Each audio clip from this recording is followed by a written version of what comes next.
आप सभी को नमस्कार। स्वागत है आप सभी का ज्ञान आरोह के इस मुक्त मीडिया प्लेटफॉर्म पर। आज कह सकते हैं उत्तर प्रदेश की सबसे बड़ी जो परीक्षा कही जा सकती है वो संपन्न हो गई। आज जो यूपी ट्रिपल एससी है उसने पेट 2023 की जो परीक्षा है वो संपन्न करा ली है। और मेरे सामने जो पेपर है ये दो शिफ्टों में पेपर हुआ है। मेरे पास अभी फर्स्ट शिफ्ट का पेपर है और इसके जो संभावित उत्तर हो सकते हैं वो मैं आप सभी लोगों को देने का प्रयास कर रहा हूँ।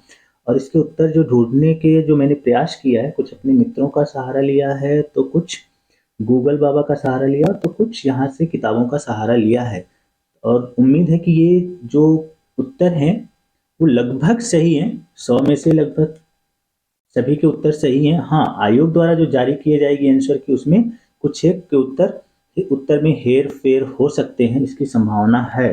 तो अब शुरू करते हैं कि आज का जो पहला जो प्रश्न है इस पेपर में, जो पहला जो प्रश्न है क्या कह रहा है शिवाजी की मृत्यु के बाद मराठा साम्राज्य में प्रभावी शक्ति चित्पावन ब्राह्मणों के एक परिवार के पास थी, जिन्होंने शिवाजी के उत्तराधिकारों को पेशवा प्रधानमंत्री के रूप में सेवा दी थी। कौन सा शहर मराठा साम्राज्य की राजधानी बन गया? तो पहले का जो उत्तर है वो क्या है? सतारा। आ जाते हैं दूसरे प्रश्न पे। दूसरा प्रश्न कह रहा है महावीर स्वामी को जिन के नाम से क्यों जाने लगा? जिन का अर्थ क्या होता है? जैन संप्रदाय में जो जिन शब्द का अर्थ होता है क्या होता है? वो विजेता होता है। तो दूसरे का सही उत्तर क्या है? विजेता। ए विकल्प सही है। आ जाते हैं तीसरे प्रश्न पे। तीसरा प्रश्न कह रहा है जैसा कि अशोक के शिलालेखों में उल्लेख किया गया है कि मौर्य साम्राज्य में राजधानी पाटलिपुत्र और अन्य 4 प्रांतीय केंद्रों सहित 5 प्रमुख राजनीतिक केंद्र थे। निम्नलिखित में से कौन सा प्रांतीय केंद्र नहीं था? कह रहा है कि जो 4 केंद्र थे उसमें से कौन एक नहीं है? एक तो पाटलिपुत्र दे दिया, 3 इनमें से एक नहीं है। तो इसमें तक्षशिला भी है, सुवर्णगिरी भी है, उज्जैनी भी है, इंद्रप्रस्थ नहीं है। तो तीसरे का जो सही उत्तर हो क्या है? इंद्रप्रस्थ।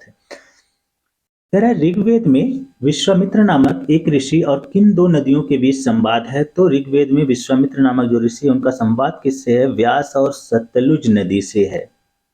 किससे है? व्यास और सतलुज नदी से वहां पे संवाद। आ जाते हैं पांचवें प्रश्न पे। पांचवा प्रश्न क्या कह रहा है?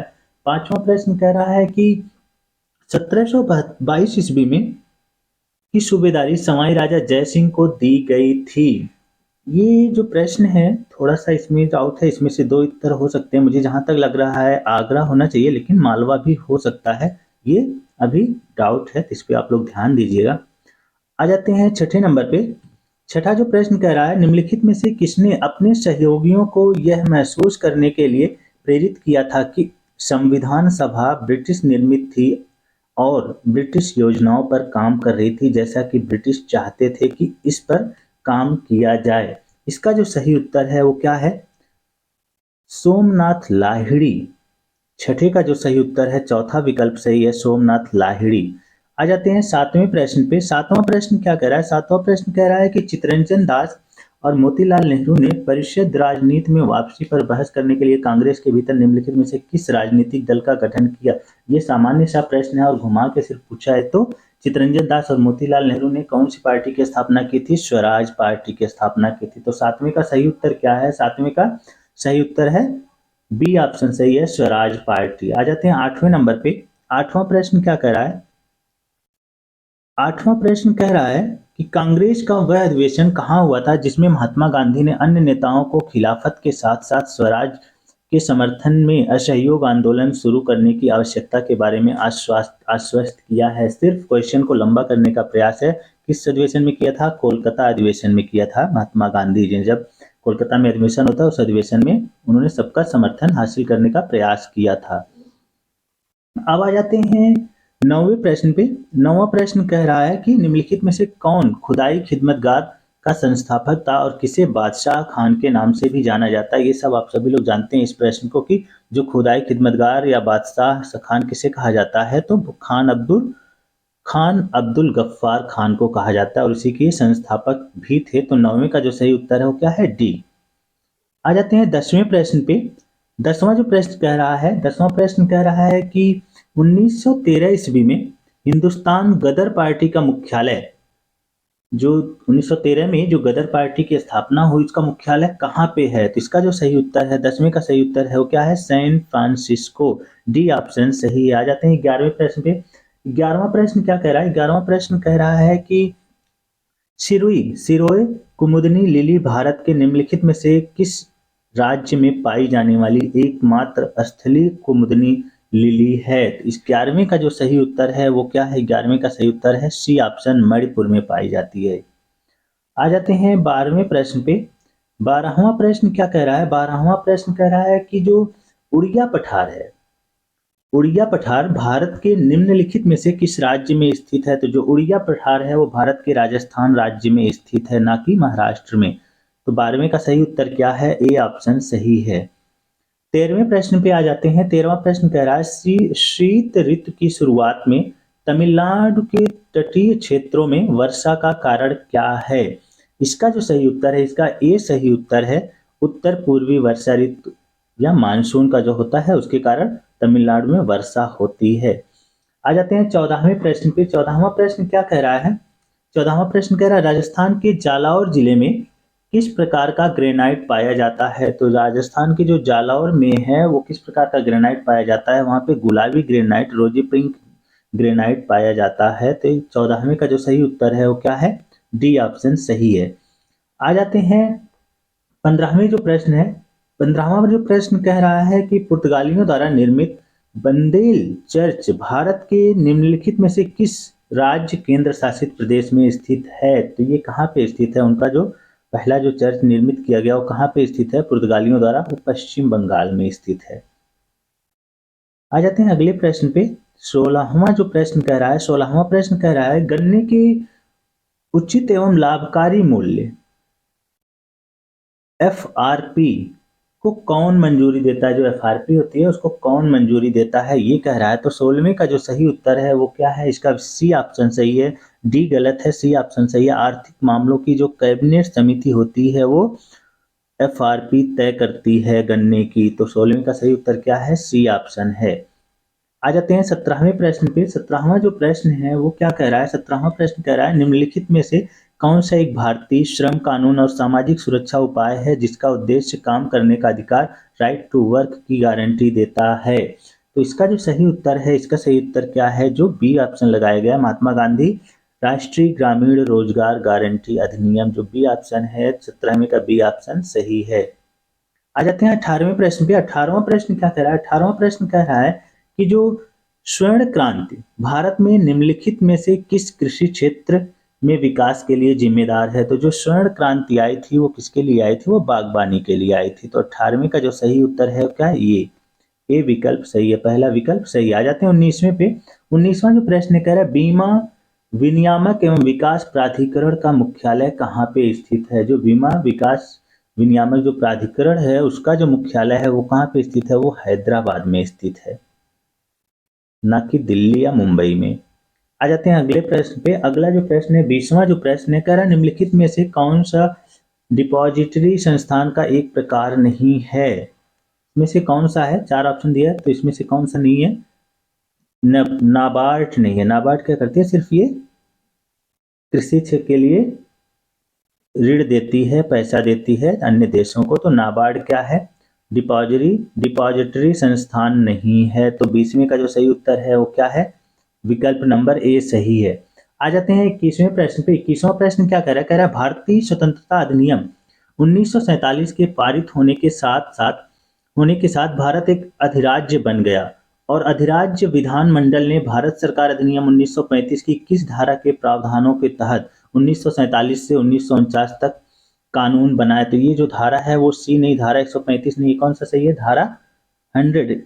विकल्प नंबर ए सही इसका उत्तर है, धारा ए, धारा 100 इसका सही उत्तर है। विकल्प नंबर ए। 21वें का जो सही उत्तर है वो क्या है? विकल्प ए। आ जाते हैं 22वें नंबर पे। 22वां नंबर क्या कह रहा है? कह रहा है एक व्यक्ति जो संसद का सदस्य नहीं है उसे राष्ट्रपति द्वारा अधिकतम कितने समय के लिए मंत्री के रूप में नियुक्त किया जा सकता है? तो इसका जो सही उत्तर है वो क्या है? 6 महीने। 6 महीने तक वो मंत्री पद पर बना रह सकता है। अगर वो सदस्यता नहीं लेता उसके बाद उसे मंत्री पद से हटा दिया जाएगा। आ जाते हैं 23वें प्रश्न पे। 23वां प्रश्न क्या कह रहा है? 23वां प्रश्न कह रहा है कि उच्च न्यायालय का नाम बताइए जिसका क्षेत्राधिकार अंडमान और निकोबार द्वीप समूह में के केंद्र शासित प्रदेश पर है। तो ये दोनों कहाँ किसके आसपास में है? ये कोलकाता के आसपास में है। तो कलकत्ता जो उच्च न्यायालय है उसके अधिकार क्षेत्र में आते हैं कौन से? अंडमान और निकोबार द्वीप समूह के जो क्षेत्र है वो कोलकाता या कलकत्ता उच्च न्यायालय के अधीन आते हैं। आ जाते हैं 24वें प्रश्न पे। 24वां प्रश्न क्या रहा है? 24वां प्रश्न कह रहा है कि पंचायती राज संस्थाओं के अस्तित्व के लिए भारत की संसद द्वारा 73वां और 74वां संवैधानिक संशोधन कब पारित किया? तो ये कब किया गया था? ये किया गया था दिसंबर 1992 में, जो पंचायती राज है उससे संबंधित था। आ जाते हैं 25वें नंबर पे। 25वां प्रश्न क्या रहा है? 25वां प्रश्न कह रहा है कि वर्ष 1928 में मोतीलाल नेहरू समिति द्वारा निम्नलिखित में से कौन सा अधिनियम विधेयक पारित प्रस्तावित किया गया? तो 1928 में जो पारित किया गया था मोतीलाल नेहरू द्वारा वो क्या था? अधिकारों का बिल। तो 25वें का जो सही उत्तर है वो क्या है? विकल्प नंबर बी है। आ जाते हैं 26वें प्रश्न पे। 26वां प्रश्न क्या कर रहा है? 26वां प्रश्न कर रहा है स्वर यंत्र के संबंध में निम्नलिखित में से कौन सा सही है? स्वर यंत्र के संबंध में निम्नलिखित में से कौन सा सही है? तो इसका जो 26वें का जो सही उत्तर है वो क्या है? विकल्प नंबर डी सही है। आ जाते हैं 27वें प्रश्न पे। 27वां जो प्रश्न है, 27वां प्रश्न क्या कह रहा है? कह रहा है कि मिल्क ऑफ मैग्नीशिया किस प्रकार का कोलाइड है? कह रहा है मिल्क ऑफ मैग्नीशिया किस प्रकार का कोलाइड है? तो इसका सही उत्तर क्या है? सोल। 27वें का क्या सही है? सोल। 28वें प्रश्न पे आ जाते हैं। 28वां प्रश्न क्या कह रहा है? कह रहा है कि निम्नलिखित में से कौन सा कार्बनिक यौगिक मानव शरीर में प्रोटोप्लाज्मा को जन्म जमा देता है? कह रहा है निम्नलिखित में से कौन सा कार्बनिक यौगिक मानव शरीर में प्रोटोप्लाज्मा को जमा देता है? तो इसका जो सही उत्तर है वो डी नहीं है, प्रोपेनान नहीं है। कौन सा जो यौगिक कार्बनिक यौगिक है वो जमा देता है उसका क्या नाम है? मेथेनॉल। मेथेनॉल जो है 28वां का जो सी उत्तर सही है। मेथेनॉल क्या करता है? प्रोटोप्लाज्मा को जमा देता है। तो 28वें का सही उत्तर क्या है? सी। आ जाते हैं 29वें नंबर पे। 29वें नंबर में क्या कह रहा है? निम्नलिखित में से कौन सा आंतरिक सौर मंडल में स्थित एकमात्र बौना ग्रह है? ये प्रश्न लोगों को बहुत कंफ्यूज कर रहा है। सारे बच्चे जो हैं वो प्लूटो लगा के आ रहे हैं कि बौना ग्रह किसे कहा जाता है? वो किसे कहा जाता है? प्लूटो को कहा जाता है। लेकिन यहाँ पे प्रश्न क्या पूछा? आंतरिक सौर मंडल में। आंतरिक सौर मंडल कहा तो आंतरिक सौर मंडल में कौन सा बौना ग्रह है? इसे तो ये आंतरिक सौर मंडल से बाहर है और इसे ग्रह की सूची से भी बाहर कर दिया गया है। लेकिन आंतरिक सौर मंडल में एकमात्र स्थित बौना ग्रह कौन सा है? सेरेस है। तो 29वें का जो सही उत्तर क्या है? विकल्प क्या है? बी सही है। आ जाते हैं 30वें नंबर पे। 30वां प्रश्न क्या कह रहा है? 30वां प्रश्न कह रहा है बिछुआ की पत्तियों के चुभने वाले बालों में निम्नलिखित में से कौन सा अम्ल मौजूद रहता है?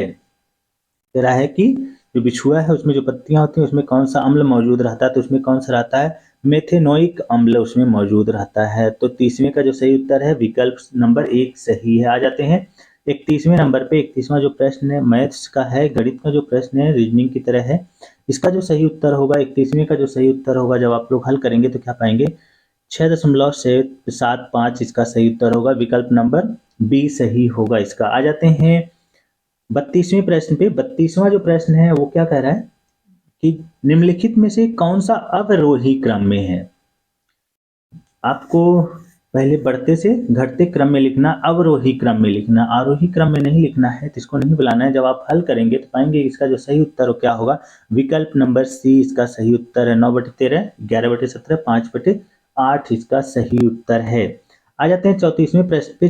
33वां छूट गया। 33वें का जो सही उत्तर होगा, 33वें का क्या होगा? 33वें का विकल्प नंबर बी सही है। 0.34 इसका सही उत्तर आएगा जब आप लोग हल करेंगे। और 34वें का जो सही उत्तर होगा, 34वें का सही उत्तर आ जाते हैं 34वां जब आप लोग हल करेंगे इसका जो सही उत्तर होगा विकल्प नंबर डी सही होगा। 10वां सही होगा इसका। आ जाते हैं अगले प्रश्न पे। 35वां जो प्रश्न है, 35वां प्रश्न क्या कह रहा है? 35वां प्रश्न कह रहा है दिव्या अपने मासिक वेतन का 24% भोजन पर और 15% अपने बच्चों की शिक्षा पर खर्च करती है। शेष वेतन में वह 25% मनोरंजन पर और 20% परिवहन पर खर्च करती है। अब उसके पास 10,737 बचे हैं। दिव्या का मासिक वेतन निकालना है आपको। जब आप मासिक वेतन निकालेंगे तो पाएंगे कि दिव्या के पास मासिक वेतन उसका कितना होता है? 32,000 आएगा। जब आप हल करेंगे तो इसका जो सही उत्तर हो क्या है, विकल्प नंबर ए सही है। आ जाते हैं 36वें नंबर पे। 36वां नंबर कह रहा है निम्नलिखित में से किस विकल्प में विलोम युग्म सही नहीं है। तो इसमें जो विलोम युग्म सही नहीं है वो क्या है, बी ऑप्शन सही है, डामाडोल का अस्थिर नहीं होता है। ये दोनों समानार्थी शब्द हैं, तो इसका ये गलत विकल्प है। तो 36वें का जो सही उत्तर हो क्या है, बी विकल्प सही है। 37वें का सही क्या कह रहा है, होनहार बीरवान के होठ चिकने पात हैं। ये जो लोकोक्ति है इसका अर्थ पूछ रहा है, तो इसका अर्थ क्या होता है, होनहार व्यक्तियों की जो प्रतिभा होती है वो बचपन में ही दिखाई दे देती है। तो 37वें का जो सही उत्तर है वो क्या है, डी ऑप्शन सही है। आ जाते हैं 38वें प्रश्न पे।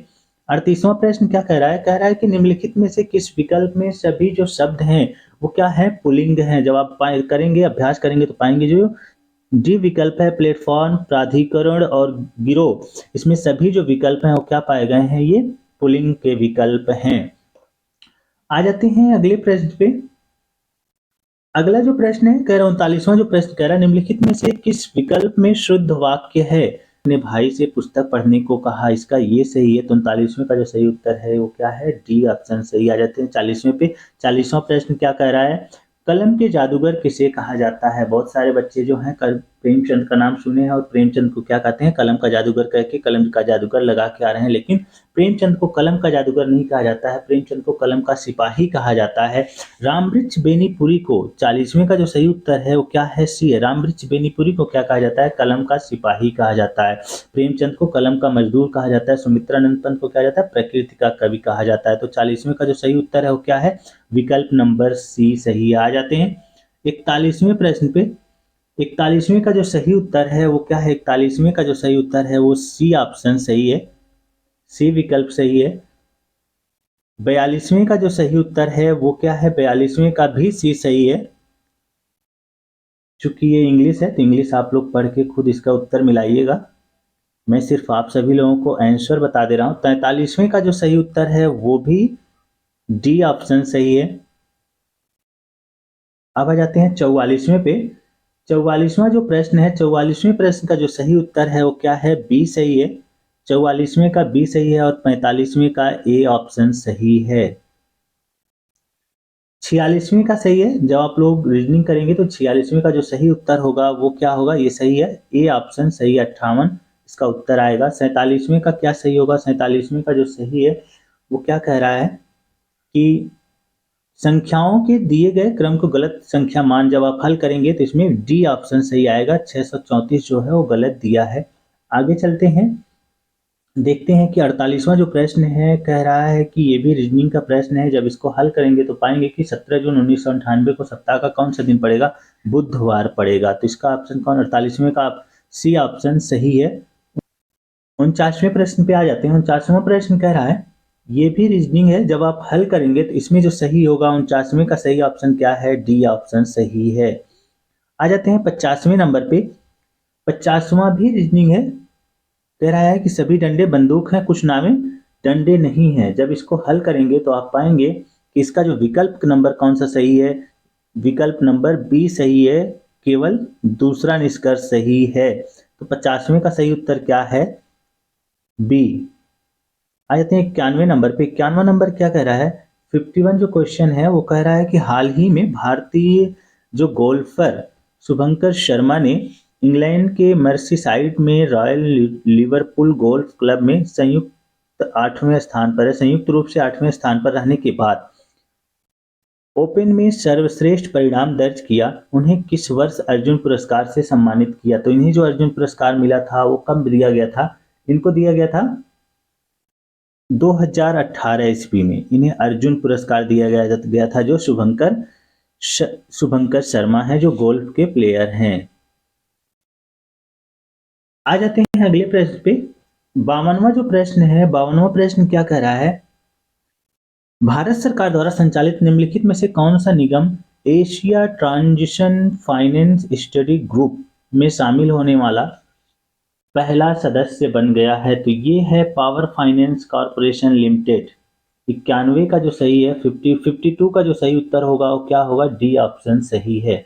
आ जाते हैं 53वें प्रश्न पे। 53वां प्रश्न क्या कह रहा है, कह रहा है कि गुरुग्राम में स्टार्टअप 2020 के समारोह के दौरान भारत ने आधिकारिक तौर पर वर्ष 2024 के लिए निम्नलिखित में से किस देश को मसाल सौंपी? तो ये जो मसाल सौंपी गई है, ये जर्मनी को नहीं सौंपी गई है। भारत ने जो गुरुग्राम में स्टार्टअप हुआ, उसकी जो मसाल किसको सौंपी? ब्राजील को सौंपी है। तो 53वें का जो सही उत्तर है वो क्या है?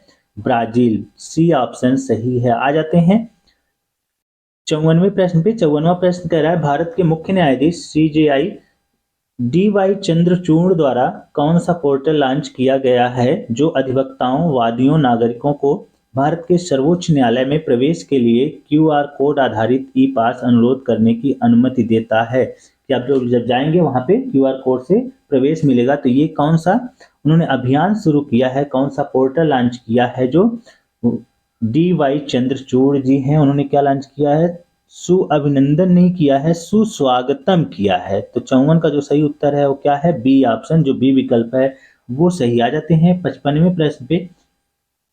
55वां जो प्रश्न है वो कह रहा है कि हाल ही में केंद्रीय सड़क परिवहन और राजमार्ग मंत्री श्री नितिन गडकरी ने भारत में 3.5 टन तक के वाहनों के लिए वाहन सुरक्षा मानकों को बढ़ाकर सड़क सुरक्षा बढ़ाने के उद्देश्य से भारत एनसीएपी लॉन्च किया। एनसीएपी का जो फुल फॉर्म है वो क्या है? एनसीएपी का जो फुल फॉर्म है, new car assessment programme. B option सही है। आ जाते हैं 53वें प्रश्न पे।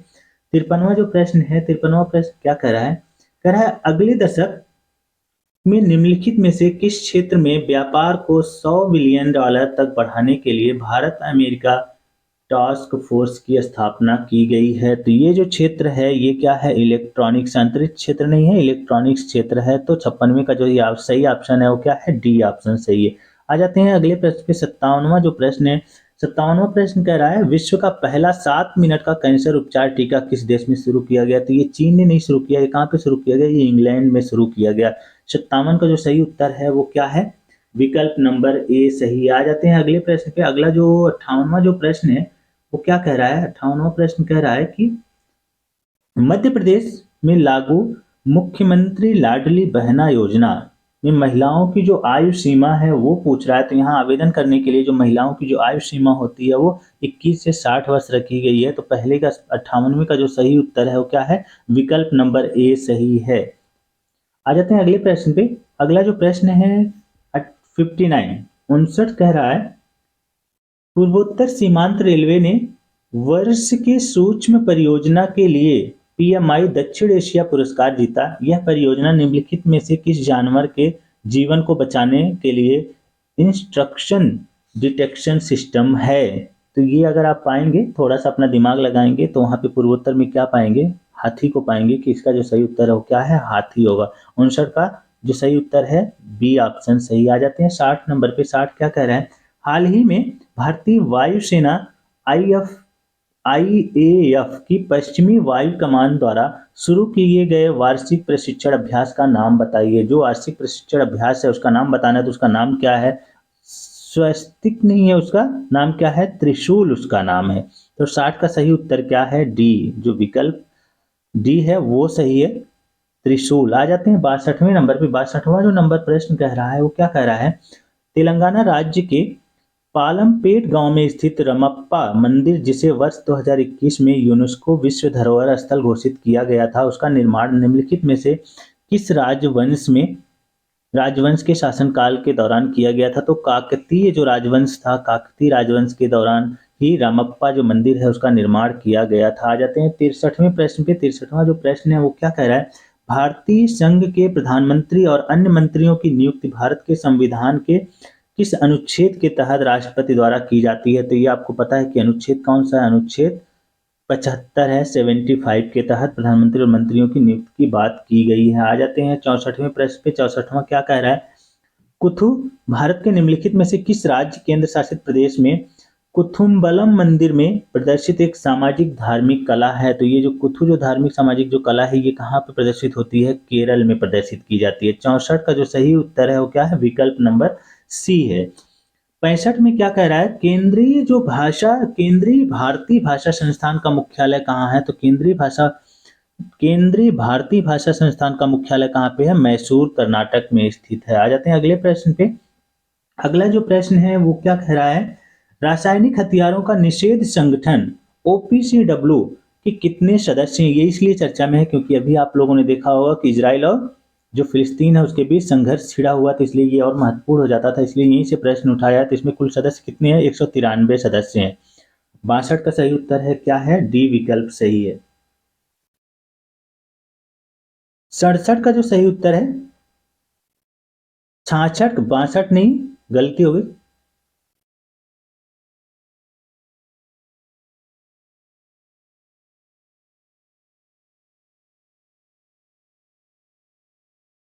62 नहीं, 66। 66वां प्रश्न हम लोगों ने देख लिया, 62 तो पहले देख लिया। आ जाते हैं 67वें प्रश्न पे। 67वां प्रश्न कह रहा है निम्नलिखित में से कौन मालदीव की आधिकारिक भाषा कौन सी है? तो यहाँ की जो आधिकारिक भाषा क्या है? दिवेही है। मालदीव अभी चर्चा में रहा क्योंकि यहाँ पे नए राष्ट्रपति का चुनाव हुआ है, इसलिए यहाँ से वहाँ की जो आधिकारिक जो भाषा है वो पूछा है।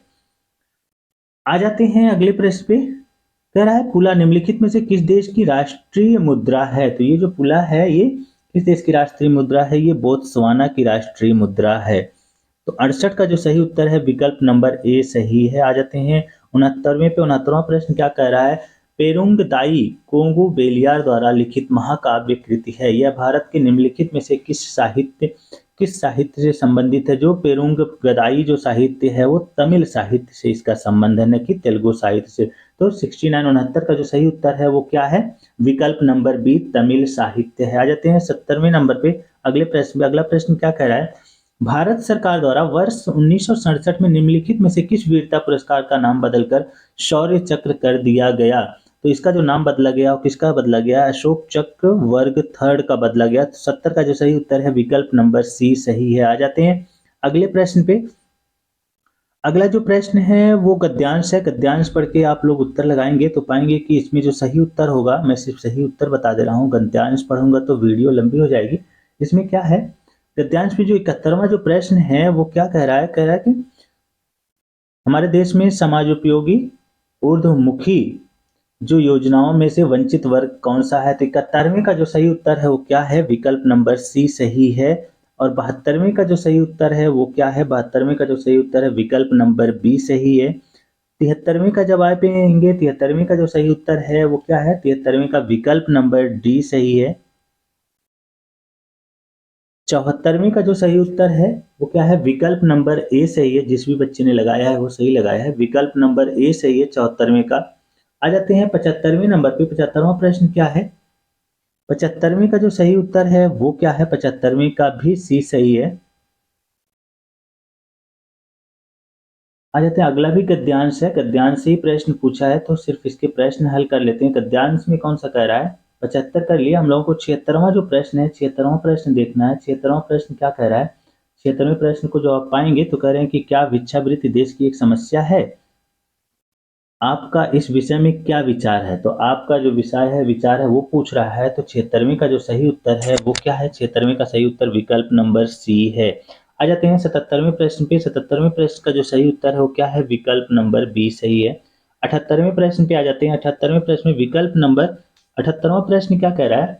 कह रहा है कि भीख न देकर भी दूसरों की मदद करने के लिए कौन सा विकल्प सही नहीं है? तो इसमें जब आप पढ़ेंगे तो पाएंगे कि विकल्प नंबर सी नहीं है, इसका विकल्प कौन सा सही है? विकल्प बी सही है। 78वें का जो सही उत्तर है वो क्या है? विकल्प बी सही। आ जाते हैं 79 पे। 79 नंबर पे। 79 नंबर पर का जो सही उत्तर होगा वो क्या होगा? बी ऑप्शन सही है, द्वंद्व और तत्पुरुष समास दोनों होगा। 80 पे देखते हैं। 80 का जो सही उत्तर होगा वो क्या होगा? 80 का सही उत्तर विकल्प नंबर सी सही है। आ जाते हैं 81वें नंबर पे। 81वां नंबर क्या कह रहा है? 81वां जो नंबर है डीआई का नंबर है। अगर आप जब हल करेंगे, हल करूंगा तो लंबा हो जाएगा, मैं सिर्फ इसका उत्तर आप सभी लोगों को बताऊंगा। आप लोग मिलान कर लीजिएगा कि आप लोगों का सही कितना है। तो 81 का जो सही उत्तर है वो विकल्प नंबर ए सही है। और 82 का जो सही उत्तर है वो क्या है? 82 का जब आप आएंगे, 82 का जो सही उत्तर है विकल्प नंबर सी सही है। 82 का 82 का जो सही उत्तर है विकल्प नंबर सी सही है। 83 का जो विकल्प है, 83 का जो सही विकल्प है वो क्या है? 83 का जो विकल्प नंबर बी सही है। आ जाते हैं 84 पे। 84 का कौन सा विकल्प सही है? 84 का जो विकल्प सही है वो क्या है? विकल्प नंबर बी सही है। इसमें 24/43 ये सही है। आ जाते हैं अगले प्रश्न पे। जो 85वां जो प्रश्न है वो क्या कह रहा है? उसमें कौन सा विकल्प सही है। 85वें में जब आप पाएंगे तो 85वें का जो सही उत्तर है वो क्या है, विकल्प नंबर सी इसका सही है। 85वें का सी, 85वें का जो सी विकल्प है वो सही है।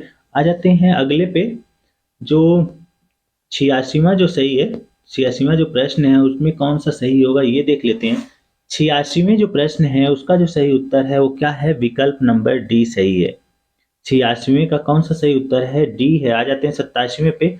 सिर्फ मैं जो सही विकल्प हैं हल करने के बाद जो आए हैं वही बता रहा हूँ, आप लोग मिला लीजिएगा कि आप लोगों ने कौन सा ट्रिक करके आए हैं, कौन सा सही करके आए हैं। 87वें का जो सही है वो क्या है, 87वें का जो विकल्प नंबर बी है वो सही है, 7/9 है, ये सही है। आ जाते हैं अगले पे 88वें प्रश्न पे। 88वें प्रश्न का कौन सा सही है, 88वें प्रश्न का बी विकल्प सही है, 1.67 जो मिनट है वो सही है। 88वें प्रश्न का बी विकल्प सही है। आ जाते हैं 89वें प्रश्न पे। 89वां जो प्रश्न है इसका कौन सा विकल्प सही है, 89वें का सी विकल्प सही है। प्रश्न पे 90वां जो प्रश्न है वो क्या कह रहा है, 90वें प्रश्न का जो सही उत्तर है वो क्या होगा, 8 मिनट, विकल्प नंबर ए सही है 90 प्रश्न का। आ जाते हैं 90 से जो 95 है, जो प्रश्न जो बनाया है, अब 91वां जो प्रश्न देख लेते हैं उसका सही उत्तर क्या है। 91वां जो प्रश्न है उसका जो सही उत्तर है वो कौन सा है, बी विकल्प सही है। 91वें का बी विकल्प सही है। 92वें का जो विकल्प है, 92 का विकल्प नंबर सी सही है। आ जाते हैं 93 का, जो 93 का है 93 का भी जो विकल्प नंबर सी सही है। 93 का भी कौन सा उत्तर है, 93 का भी विकल्प नंबर सी सही है। आ जाते हैं 94 नंबर पे। 94 का कौन सा सही उत्तर है ये हम देख लेते हैं। तो जो 94 का जो सही उत्तर है वो कौन सा है, 94 का सही उत्तर क्या है, भूटान नहीं है। 94 का सही उत्तर कौन सा है, बांग्लादेश सही है। आ जाते हैं अगले प्रश्न पे, 95 प्रश्न पे। 95 जो प्रश्न है उसका जो सही उत्तर है वो अफगानिस्तान नहीं है। 95 का जो प्रश्न है वो कौन सा, उसका सही उत्तर मालदीव, डी ऑप्शन सही है। आ जाते हैं अगला अगले प्रश्न पे। 96 जो प्रश्न है, 96 प्रश्न पे आ जाते हैं। 95 तक हम लोगों ने देख लिया। 96 प्रश्न का जो सही उत्तर है, सही विकल्प है वो क्या है, विकल्प नंबर बी 65 लीटर सही है 96 का। आ जाते हैं 97 पे। 97 में कौन सा सही विकल्प है, 97 में जो विकल्प नंबर डी है वो सही है 97 का। 98 पे आ जाते हैं, 98 का कौन सही है, 98 का जो विकल्प नंबर ए सही है। 98 का जब आप हल करेंगे तो विकल्प नंबर ए सही है 98 का। आ जाते हैं 99 पे। 99 का कौन सा सही है, 99 का देख लेते हैं कि विकल्प नंबर कौन सा सही है। 99 का जो विकल्प नंबर सी है वो सही है। आ जाते हैं आज इस पेपर के जो अंतिम जो प्रश्न है उसका जो विकल्प है वो कौन सा सही होगा, तो 100वें का जो विकल्प नंबर सी सही है, 100वें का सी सही है। तो ये रहे आज जो पेपर हुआ, यूपी ट्रिपल एससी द्वारा जो पेड 2023 का परीक्षा जो कराई गई उसकी संभावित जो उत्तर हो सकते थे 100 प्रश्नों के, वो मैं आप सभी लोगों के सामने लाने का प्रयास किया हूं। बाकी आप लोग जो फाइनल आंसर की आएगी उससे मिलान करिएगा। इसके मिलान के बाद, इस आंसर की मिलाने के बाद अगर आपके पेपर अच्छे होते हैं तो खुश रहिए और दूसरों को खुशी देने का प्रयास करिए। अगर किन्हीं कारणों से आपकी तैयारी अच्छी नहीं हो पाई और पेपर खराब हो जाता है तो परेशान होने की ज़रूरत नहीं है, हताश और निराश होने की आवश्यकता नहीं है। ये कोई अंतिम पेपर नहीं है, अभी जीवन बहुत लंबा है और संघर्ष करते रहिए, आगे बढ़ते रहिए, जीवन में सफलता अवश्य मिलेगी। इसमें खराब पेपर होने से या अच्छा पेपर होने से हताश निराश होने की आवश्यकता नहीं है। तो हमेशा खुश रहिए, मस्त रहिए, हंसते रहिए, मुस्कुराते रहिए, लोगों को हंसाते रहिए और अपने आसपास का जो माहौल है उसे हमेशा खुशनुमा बनाए रखिए। बहुत बहुत आभार आप सभी लोगों का।